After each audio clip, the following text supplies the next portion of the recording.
Dear students, कक्षा 10 के बच्चे जो हैं इस बार ध्यान रखें। इस बार पाठ्यक्रम में प्रोज में 6 चैप्टर हैं। 6 में से 4 पहले आएंगे। 2 चैप्टर बोर्ड द्वारा निर्धारित पाठ्यक्रम अनुसार कम कर दिए गए हैं। तो इस प्रकार से 2 चैप्टर का जो है आपको भेज दिए गए हैं। 2 चैप्टर प्रोज में बचे हुए हैं। सप्लीमेंट्री में 3 चैप्टर हैं। 3 में से 3 भेज दिए गए थे। लास्ट का चैप्टर आपको नहीं करना है। माई ग्रेटेस्ट ओलंपिक प्राइज वो बोर्ड ने पाठ्यक्रम के अनुसार इस बार कम कर दिया है, तो उसको याद नहीं करना है। तो सप्लीमेंट्री 2 चैप्टर हैं आपके पास, दोनों भेज दिए गए हैं। यदि आप मेहनत करें तो अच्छे नंबर जो हैं उसमें ला सकते हैं। पहले रोज़ के भी 4 चैप्टर हैं। 4 में 2 भेज दिए गए हैं और पढ़ा भी दिए गए हैं। तो आज मैं थोड़ा पोएम का काम सोच रहा हूँ, उसे निपटा उसके बाद ग्रामर शुरू करूँगा मैं, कि 2 चैप्टर थोड़ा बाद में लूँगा। तो आज इस संदर्भ में पोएम की बात करता हूँ, पोएम पढ़ाता हूँ थोड़ा सा आपको। पोएम में से बोर्ड में तो एक तो 4 लाइन लिखने के लिए आएंगी, और जिसमें आपको 8 लाइन भेजी गई हैं कि आप जो हैं 8 लाइन आप याद कर लें। दूसरा, इसमें से कॉम्प्रिहेंशन पूछी जाएगी, कॉम्प्रिहेंशन दी भी होगी, उसमें 2 क्वेश्चन दिए हुए होंगे, तो वो आपको छांटने हैं। उसी बात ध्यान में रखते हुए मैं आपको पोएम पढ़ा रहा हूँ, आप ध्यान से पढ़ें, जिससे कि आपको समझ में आ जाए कि उन प्रश्नों का आंसर हमें कैसे देना है। द फाउंटेन, फव्वारा। ये आमतौर से फव्वारा नहीं है जैसा आमतौर से आप टंकियों के द्वारा फिट हुए या कहीं चौराहों पर या किसी गार्डन में देखते हैं। ये वो फव्वारा नहीं है, बल्कि ये प्राकृतिक वो फव्वारा है जो प्राकृतिक तौर से ही स्वयं उसका पानी निकलता रहता है। और ऐसे फव्वारे आमतौर से कैलिफोर्निया और न्यूजीलैंड में पाए जाते हैं। कहीं और तो दुनिया में शायद 1-2 कहीं होगा, लेकिन ऐसे फव्वारे और नहीं हैं। और ये फव्वारे अपने आप इनसे पानी कभी कम कभी ज़्यादा एक निश्चित अंतराल पर लगातार निकलता रहता है। तो उसके इस गुण को देखकर जेम्स रसल लोवेल बहुत ही प्रभावित हुआ और देखा कि फव्वारा दिन हो या रात हो, हर मौसम में किस तरह ऊपर की ओर चलता रहता है। ये ऐसा कभी थकता नहीं है, चाहे इसकी गति तेज हो या कम हो, लेकिन हमेशा ऊपर की ओर रहती है।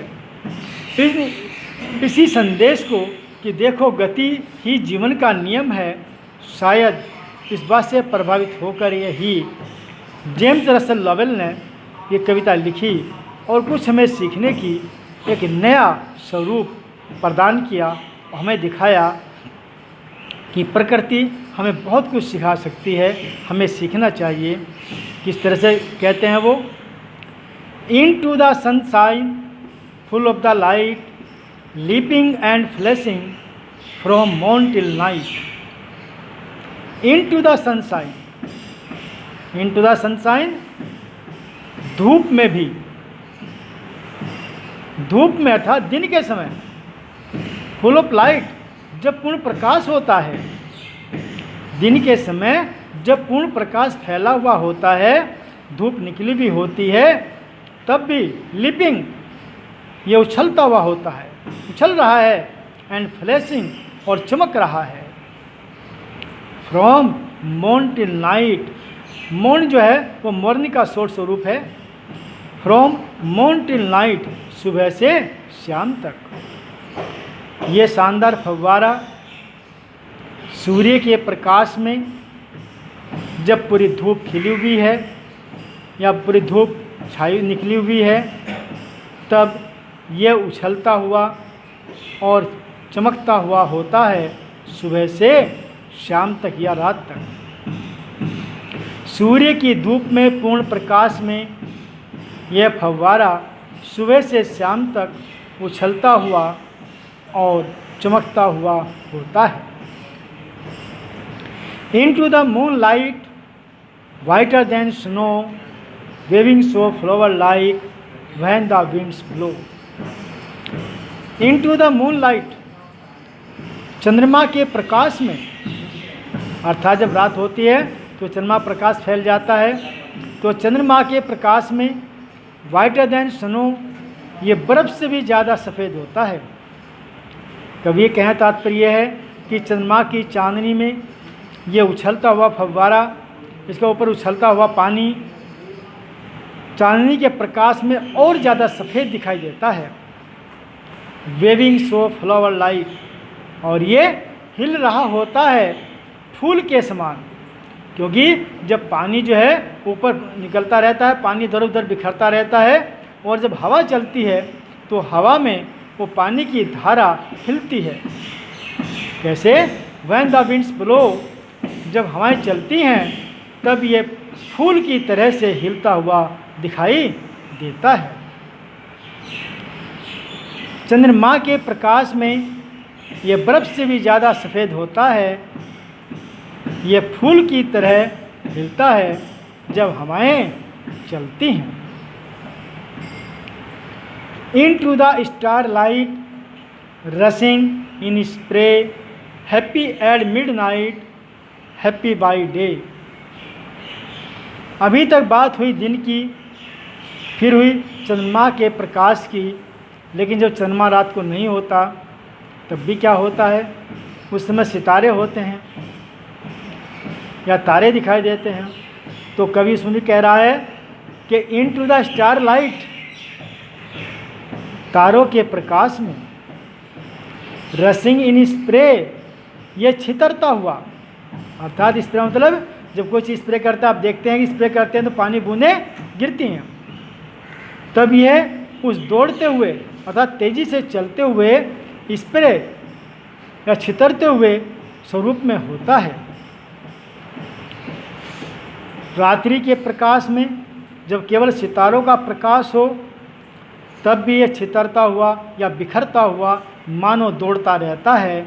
हैप्पी एट मिडनाइट, ये आधी रात में भी खुश है, एंड हैप्पी बाय डे, और ये दिन में भी खुश है।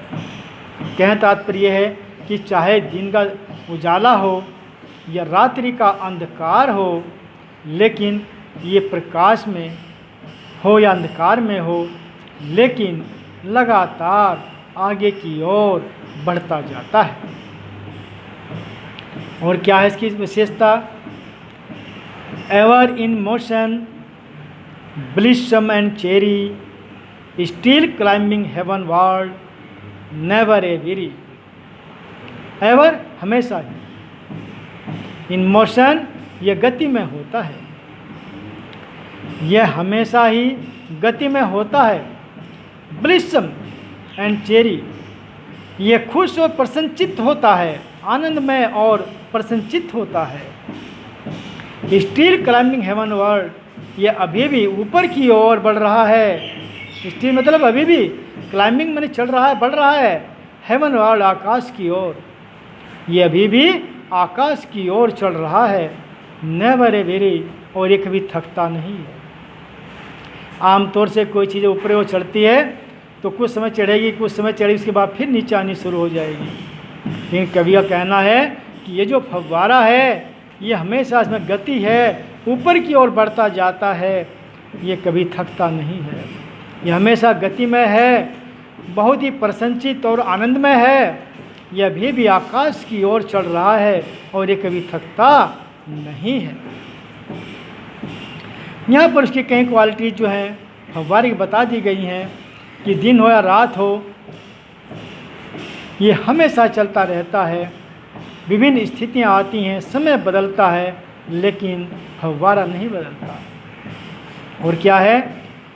Glad of all weathers, still seeming best, upward और downward, motion thy rest. Glad, खुश है, ऑफ ऑल वेदर्स, हर प्रकार के मौसम में, सर्दी हो या गर्मी हो, बरसात हो या कोई भी मौसम हो, लेकिन फव्वारा ग्लैड ऑफ ऑल वेदर्स, हमेशा ही हर मौसम में खुश है। स्टिल स्विमिंग बेस्ट, वह अभी भी बहुत अच्छा प्रतीत हो रहा है। अर्थात वह हर समय अपने आप को हर मौसम में अच्छा से अच्छा प्रदर्शित करता है। अपवर्ड और डाउनवर्ड, चाहे यह बहुत ज़्यादा ऊपर की ओर उठ रहा हो या कम नीचे की ओर, अर्थात या कम उठ रहा हो, लेकिन मोशनदायी रेस्ट, मोशन गतिदायी मैंने तुम्हारी, रेस्ट मैंने आराम है। लेकिन दूसरे और तो आराम गति से रुक करके करते हैं, लेकिन हे फव्वारे, तुम तो ऐसे हो कि बिल्कुल हमेशा गतिशील रहते हो, चाहे आप ज़्यादा ऊपर की ओर चढ़ रहे हों या नीचे की ओर, लेकिन लगातार गति में रहना ही तुम्हारा आराम है। अर्थात तुम आराम अगर करते हो तब भी गति में ही रहते हो। Full of nature, nothing can time, change every moment, ever the same. Full of nature, तुम पूर्ण रूप से प्राकृतिक हो, तुम पूर्ण रूप से प्राकृतिक हो। फुल ऑफ नेचर, तुम पूर्ण से प्राकृतिक हो, मतलब तुम्हारे ऊपर किसी आदमी के कार्य कोई नियंत्रण नहीं है। नथिंग कैन टेम, तुम्हें कोई नियंत्रित या पालतू या अपने अधीन नहीं रख सकता। मैंने पहले कहा है कि फव्वारे नहीं है कि जो पाइप लगे हुए हों, आप पाइप बंद कर दोगे फव्वारा बंद हो जाएगा, लेकिन ये फव्वारे वो नहीं है, बल्कि प्राकृतिक फव्वारे हैं, इसलिए इन पर कोई नियंत्रण नहीं कर सकता। चेंज एवरी मोमेंट, ये हर समय बदलते रहते हैं, चेंज बदलते रहते हैं, एवरी मोमेंट, प्रत्येक क्षण ये हर समय बदलता रहता है। कभी ऊपर की ओर ज़्यादा तेज चलता है, कभी कम चलता है, फिर तेज हो जाता है। एवर द सेम, लेकिन हमेशा गति में, हमेशा ऊपर की ओर बढ़ना, यही तुम्हारी प्रकृति है। तुम हमेशा प्राकृतिक हो, कोई तुम्हें नियंत्रित नहीं कर सकता। तुम हमेशा बदलते रहते हो, लेकिन फिर भी एक जैसे ही रहते हो। कीजलेस इंस्पायरिंग, कीजलेस कंटेंट, डार्कनेस और सनशाइन, दाउ एलिमेंट। कीजलेस, सीजलेस, सीजलेस का मतलब होता है कभी भी रुकने न वाला। सीज में कहते हैं रोकना, और लेस इसके विपरीत, तुम कभी भी सीजलेस, रुक नहीं सकते। एस्पायरिंग, आगे प्रेरित होने से, तुम कभी भी आगे बढ़ने से, प्रेरित होने से नहीं रुक सकते।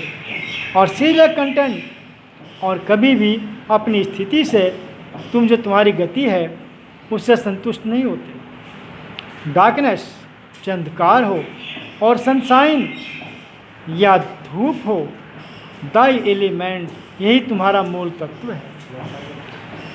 तुम हमेशा प्रेरित होने से रुक नहीं सकते या नहीं रुकते हो, हमेशा अपनी स्थिति से कभी भी संतुष्ट नहीं होते हो, चाहे वो अंधकार हो या सूर्य की धूप हो, लेकिन आगे बढ़ना ही तुम्हारा जीवन का सबसे बड़ा मूल तत्व है।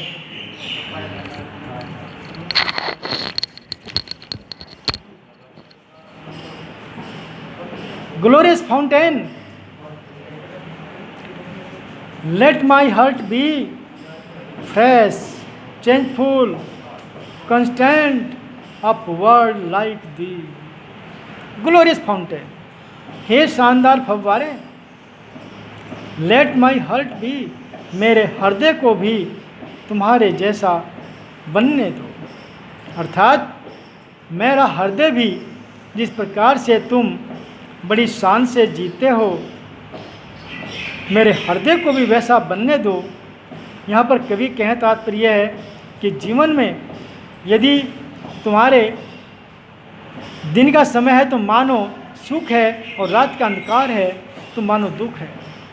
काश मैं भी सुख दुख में मेरा हृदय भी तुम्हारी तरह से ही होता, मेरा हृदय भी तुम्हारी तरह से बन जाता, फ्रेश, जो हमेशा तुम्हारी तरह से तरोताज़ा होता, चेंजफुल, समय के अनुसार बदल जाने वाला होता, जो हर समय बदलता रहता है। अर्थात कभी गति तेज होती है, कभी कम होती है। तो काश मेरा हृदय भी ऐसा होता। कांस्टेंट और वह निरंतरता जो आगे बढ़ने की तुम में है, काश वो मुझ में भी होती। अपवर्ड कि मैं भी ऊपर की ओर बढ़ता, लाइक दी का मतलब यू तुम, अर्थात तुम्हारी तरह से मैं भी ऊपर की ओर बढ़ने वाला होता। तो इस प्रकार से कवि जो है वो फाउंटेन के उन समस्त गुणों को प्राप्त करना चाहता है कि वो भी आगे बढ़ने वाला हो और उसके समान ही हो। कहे तात्पर्य है कि प्रकृति के गुणों को मनुष्य यदि अपना ले तो बहुत सी समस्याओं का छुटकारा मिल सकता है। तो इस प्रकार से एक पोएम थी जो हमने पढ़ी। इसके जो क्वेश्चंस हैं जो पैराग्राफ पर आधारित हैं वो मैं ज़रूर आपसे शेयर करूंगा, आपको ज़रूर लिखवाऊंगा मैं, उन आप समझने आप प्रयास करें। ये इस बात की गारंटी नहीं होती कि क्वेश्चन वही पूछे जाएंगे, लेकिन हाँ आपको ये पता जरूर लग जाएगा कि क्वेश्चन का आंसर किस प्रकार से देना है। थोड़ी भाषा चेंज हो सकती है, तो इसलिए आप उनका अभ्यास करें, बार बार पढ़ने का प्रयास करेंगे। इन्हीं शुभकामनाओं के साथ में फिर अगली वीडियो में आपको मिलूँगा। तब तक के लिए थैंक्स।